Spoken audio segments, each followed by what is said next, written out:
USA Today Sports came out with a poll ranking quarterbacks 1 through 32. Here are the top 5. Number 1, Aaron Rodgers. 2, Brady. 3, Drew Brees. 4, Peyton Manning.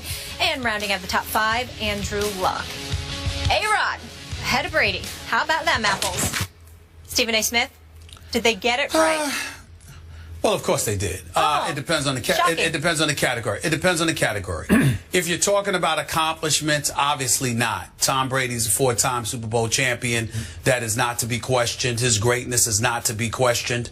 His Hall of Fame status is not to be questioned. And so because of that, you would put Brady ahead of Rodgers. But I think when USA Today Sports ranked these NFL quarterbacks, they were talking about skill. They were talking about, whether it's the combination arm strength, your motor skills, and your ability to be mobile and move, and, throwing on the run, throwing in the pocket, et cetera, et cetera. There's just no question that Tom Brady is head and shoulders above everybody in the game of football. This brother's a bad man. I mean, it's just that simple. There's nothing to debate. There's nothing to talk about. But his accomplishments, football's a team game, whether it's the defense, whether it's the coaching, whether it's the absence of a running game, whatever the case may be. And Tom Brady Aaron Rodgers has always been flawless himself. I thought he could have been a little better in the NFC Championship game against Seattle. I thought there were times he could have been a little bit better in the past. But he does have a Super Bowl championship on his resume along with a Super Bowl MVP. He is big time. Nobody throws a better pass than him, okay, on the run or standing in the pocket. He's just a bad man. And I don't think skill-wise, I don't think that Brady usurps him. I think Brady is great. But I think skill-wise, Aaron Rodgers is greater, and I think that's why he is number 1 on this list, as well as he should be. Is this like we're talking about a pass, punt, and kick competition? Is that if that's what we're doing? You know what? I might give Aaron Rodgers a little bit of an edge. He could probably throw it farther than Tom Brady could throw it. But I'm not even sure about that. But I got to ask you, hold your feet to the fire. Is Aaron Rodgers a better passer than Tom Brady is? Just a better passer? Yes. He is not. That's laughable to me. Yeah, that's laughable to you. Remember, it has to get caught. It has to get caught by the receiver has to actually catch it and pull it into his body. It has to be a catch, right? I would much rather catch passes. Are you sure you want to go that route? Are you sure you want to go that route, Mr. Tony Romo? Are you sure you want to do that? This isn't about Tony Romo. No, this is it about wasn't. Tom Brady. I'm just saying, be careful. Just be careful what you say now. Be careful what you say. By the way, I mean, if you put it there, you got to catch it. Thank you for bringing that up because Tony Romo had a better regular season last year than Aaron Rodgers did. And he did against Tom Brady as well. In the end, if we're actually ranking quarterbacks, does performance under playoff pressure count in this formula? Does that count? Yeah. Or are we just doing pass, punt, and kick? I don't know. Are we doing 40-yard dash? I believe Aaron can win the 40-yard dash over Tom Brady. I don't think it'd even be close. Okay, so this forced me, Molly. I'm not piling on here, but now I have to dredge up this stat that since Aaron Rodgers actually won a Super Bowl, which seems like eons ago, I can't even remember when it was.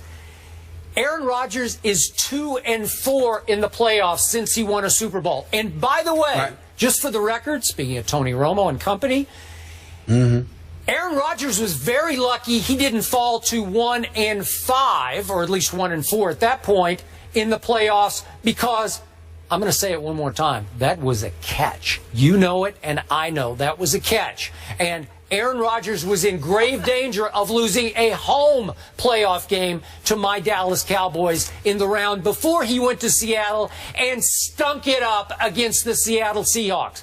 I am not exaggerating. He stunk it up. He completed 19 of 34, a mere 56% of his passes for 178 total yards. That's a QBR of a mere 51. Against the Legion of Boom. Timeout. Let me finish. In the second half against that Legion of Boom, Green Bay got outscored 28-6 because they had 4 punts and 2 field goals in their 6 drives. And in that second half, the great Aaron Rodgers, ranked #1 by USA Today as an NFL quarterback, went 7 of 13 for 63 total yards, 0 interceptions, 0 touchdowns. boy, that's a pretty tame, lame second half by the great Aaron Rodgers. Now, let's fast forward to the Super Bowl. And this guy named Tom Brady won yet another ring, his fourth, if memory serves, by going 37 of 50, that's 74% completions for 328 yards, 4 touchdowns, and a mere 2 interceptions. But beyond that, in the second half alone against the Legion of Boom, the same Seattle that Aaron Rodgers had just struggled so mightily against. Second half, Tom Brady went 17 of 23 for 151 and 2 touchdowns. And in the fourth quarter, New England won that quarter 14-0 thanks to the great Tom Brady with a little help from Julian Edelman. Stephen A. Smith, Seattle. I get it. Again, Green Bay was at Seattle, but this is Aaron Rodgers we're talking about. And he stunk it up while Tom Brady chewed up the Legion of Boom. I think case closed right there. These are two big games. This is NFC Championship, Super Bowl. May I comment? Because I don't think you have any comments to comment. Your duplicitous ways really annoy me sometimes. I think those are let's the keep facts. this in mind. You're trying to be slick. Skip drop the mic. As usual, you leave off some things. Number one, Super Bowl time. Cam Chancellor, MCL injury. Richard Sherman, Earl Thomas, all injured. Number one. Number two. Did they play? I noticed. Hold on. Yes, they did. Hold on. Stay with me. I recall you making similar arguments, right? But you were a bit more timid, Skip, when Tom Brady had stuck up the joint in the previous year's AFC Championship game against the Denver Broncos. You were very disappointed in his performance. Number three, I love how you have very little recollection of Aaron Rodgers' Super Bowl title, which was just 4 years earlier at the time, because your memory is just because your memory, well, it's longer now, months have passed, but your memory was just fogged, and oh my Lord, you were just a bit distracted. I'm not even sure it happened. It was so long ago. But you definitely remember Tom Brady, whose last Super Bowl was 2004. So you remember 2004, but you didn't remember 2010. You're so full of it, please. I should just stop drinking the Diet Mountain Dew. Grab some tea. It's healthier for the brain. Let me tell you something, Skip Bayless. When you look at Aaron Rodgers, the bottom line is he's a bad man, bro. I keep hearing that, but I never see it. When it's time, I don't see it. Excuse me. Why did McCarthy? Why did McCarthy? Cut the dude that bobbled the onside kick? Why did he fire the special teams coach? Why did he restructure his whole coaching staff? Why did he go away from calling plays and assign that responsibility to somebody else? The point is, it's a whole bunch of people. It's a whole bunch of people, Skip. It's a whole bunch of people. In the end, what happened is that Tom Brady has been fortunate enough to have Bill Belichick with them, okay?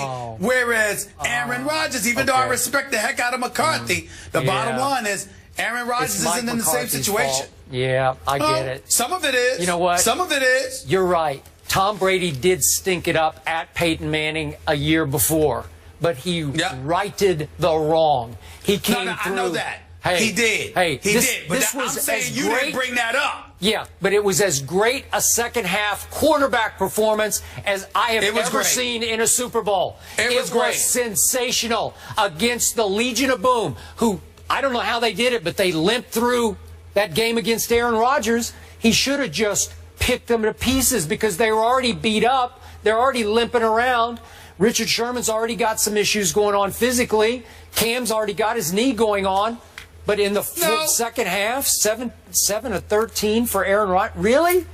4 punts and 2 field goals in the second half? Is that all you got, Aaron? You have a very selective memory, because let me tell you something. When Tom Brady messes up like that, you don't say, I don't hear from you then. I don't hear from you then. So my point is, if you can sit there lately, Aaron Rodgers, and then what have you done for me the year before, and the year before, and the year before? When I said that it's been 10 years since Tom Brady's won a Super Bowl, you ignored me. Why can't I ignore you when it's been 5 years since Aaron Rodgers won one? I think it's been about 10 years since Aaron Rodgers won a Super Bowl. No, it's been 5. It's been 5. It's been 5. Well, it seems like 10. And since that 5-year period started.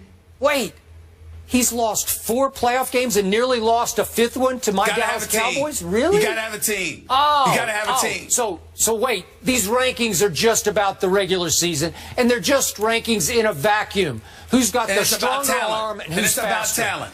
And it's about talent, because I'm telling you right now, the only point you have on me about Brady over Aaron Rodgers is performance. Brady's leadership. Brady's leadership cannot be dismissed. And I think that he has an edge over Aaron Rodgers in that department in terms of galvanizing the troops around him. In terms of individual ability, please, I'm taking Aaron Rodgers all day, every day. Okay. All day, every day. Bottom line. Absolutely. Bottom line, Stephen A. Smith.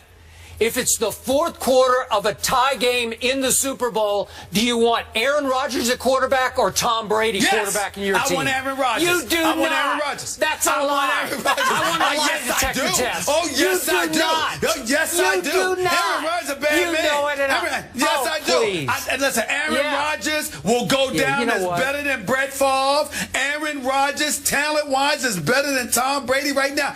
Aaron Rodgers, talent-wise, is the best quarterback in the world. But you need a team. Tom Brady wins, not talent. Oh, because he's got a team. You know what? When it comes time, when it's playoff time, for the last 5 years, Aaron Rodgers hasn't been a bad man. He's just been a bad man, as in he's just been bad. By his standards, he's just been a bad man. You know what I'm saying? As in awful bad. I mean, listen, hey, Skip Bayless. Hey, what? I mean, Tom Brady wants somebody to pay for his dinner. You want to do that? You want to be the waiter? You want to sit up there, and make his travel arrangements, be his travel agent? What do you want to do what else do you want to do for Tom Brady? You've done everything else. Okay, everything else you've done for Tom Brady. He couldn't do any wrong when the man couldn't go 10 years without winning a Super Bowl. I mean, if he passed gas, to you it was perfume. That was unbelievable. It's unbelievable. It's the truth. That wasn't original. Ridiculous. He's only used that line 17,000 times. That's one of his favorite one-liners? Yes. Listen, I could listen to you guys dissect this all day. Hey, in that period during which Tom Brady didn't win a Super Bowl, I don't have it in front of me, but he played in like 6 AFC championship games, and he actually got to the Super Bowl several times that Aaron Rodgers... And lost twice. Wait. Yeah. And lost twice. Yeah, thanks to the lucky Eli Manning. Lucky. Very lucky. Close your eyes and throw it, Eli Manning. That's pure luck. Hey, in 2007, when he was told that the Giants could hold him to 17 points, he laughed at them. For 17 points, that's all we're going to score? Yeah. Okay. Yeah. And what happened? He was held to 14. You know what happened? Please. Here's what did happen. I want to hear that. With 2 minutes to go, Tom Brady does what Tom Brady always does. So what? Tom Brady takes him right down and hits Randy Moss for the touchdown that put them ahead. Oh, stop it. It took an incredible escape and a pass and a prayer from Eli Manning that stuck in David Tyree's face mask. 14 points. Stuck in his face mask. Number it was one the luckiest offense play in the in Super Bowl history. Number one passing attack. Yeah. 14 points in the Super Bowl. Yeah. Please. Straight hand and the boys shut him down. Yeah, they did. They did a great job. Like the late, great Gregory Hines. God rest his soul. That's what happened. Here we go, tap dancing. Please. You know and I know you would take Tom Brady in the clutch over Aaron Rodgers. No, never. Yes, you would. Aaron Rodgers is the best. That's He's a bad man, Skip. Listen, he's a bad man. No, I'm telling you. Sorry. You guys can't see yourselves, but your facial expressions, priceless. When we return, we have another special guest joining the desk. He's the head man of the LSU football Tigers. The Mad Hatter, Les Miles, is here. We'll talk about expectations in Baton Rouge coming up next. Here we go. We're taking it up a level.